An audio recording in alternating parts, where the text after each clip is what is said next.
আসসালামু আলাইকুম প্রিয় বন্ধুরা। অনুপ্রেরণার আরেক নাম সবার বাবা না। আমি একটা ভিডিও দেখাইলে আপনিও বুঝবেন যে হ্যাঁ আমি কথাটা বলতেছি আপনাকে। আমরা কারো অনুপ্রেরণার আরেক নাম না। হ্যাঁ তোমার কত 115 সাথে আছি প্রিয় বন্ধুরা। 5,000 উপরে যারা আছে তাদের সাথে আমি নাই নাকি। সবাই এটা ফলো করবেন। এলাকার ছোট ভাই খুব ভালো ছেলে নতুন কাজ করতেছে। হ্যাঁ একে অবশ্যই ফলো করবেন, সাথে থাকবেন। আইডির নাম কামরুল হাসান সিয়াম 0.1। কামরুল হাসান সিয়াম 0.1। ওকে ভাই তাহলে যাও। প্রিয় বন্ধুরা, ভাইরাল হইছে। এখানে দেখেন লাইক আছে 48k লাইক, শেয়ার আছে 2.6k, কয়েক মিলিয়ন হবে অলরেডি। 100k ফলোয়ার থেকে 16k ফলোয়ার। দেখেন দেখা যায় মামা, স্পষ্ট দেখা যায়। আমি কি বলতে পারি যে আমি ওর আব্বা? আমি কি এই দুর্বলতার সুযোগ নিতে পারি কিনা? আমি কি বলতে পারি যে আমার কাছে আসছো, আমি তোমাকে বলে দিচ্ছি ভাইরাল হয়ে গেছে, আমার কাছে আসলেই ভাইরাল হয়? আমি ওর আব্বা এটা বলতে পারি? সিএনজি চালক রাশিদুল ওই আমার সাথে থাকে, 5k ফলোয়ার নিয়ে গড়াগড়ি করতেছিল। 1 বছর কাজ করে $1 ইনকাম করতে পারে নাই। আমার সাথে 15 দিন থাকার পরে এখন $200 উপরে তার অ্যাকাউন্টে জমা আছে, ফলোয়ার 30k উপরে।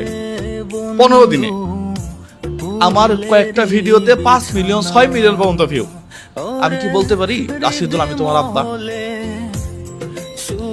এই যে নতুন কন্টেন্ট ক্রিয়েশনে যারা আসতেছে, আমি বলতে পারি এটা? বলতে পারি না। এই যে জামালপুর থেকে যে টিমটা আসছিল, অনুপ্রেরণার আরেক নামের টিম, হ্যাঁ ওগুলা তো বিল্লালেরই লোক ছিল। এক সময় ভালোবেসে গেছিল, তখন দেখছে যে না, বিল্লালের আচরণ ঠিক নাই, উল্টাপাল্টা কথাবার্তা বলে, মানে মূর্খতার মতো আচরণ করে। তখন সে চিন্তা করলো যে না, সরে আসি। এসে জুয়েল ভাইয়ের সাথে দেখা করতে আসছে, ভিডিও কয়েক মিলিয়ন ভিউ। আমি কি বলতে পারি যে আমি তোমাদের আব্বা?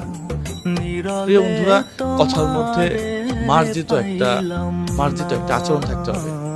এই যে ছেলেটাকে দেখাইলাম 100k থেকে এখন 16k,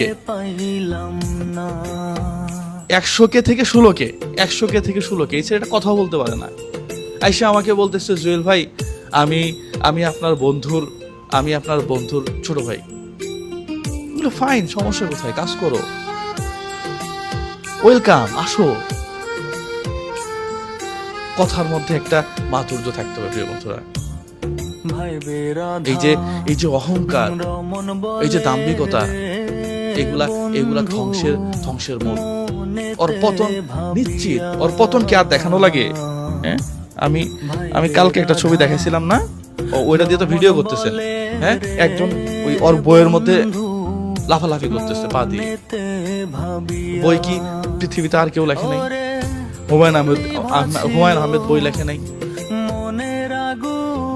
কাজী নজরুল ইসলাম বই লেখে নাই, রবীন্দ্রনাথ ঠাকুর বই লেখে নাই। তাদের বইবন্ধের আছে এক বই লেখে মানে যা তা করে ফেলছে। যাই হোক, মানুষ ঠকাইলে আপনি নিজেও ঠকে যাবেন, এটাই বাস্তবতা।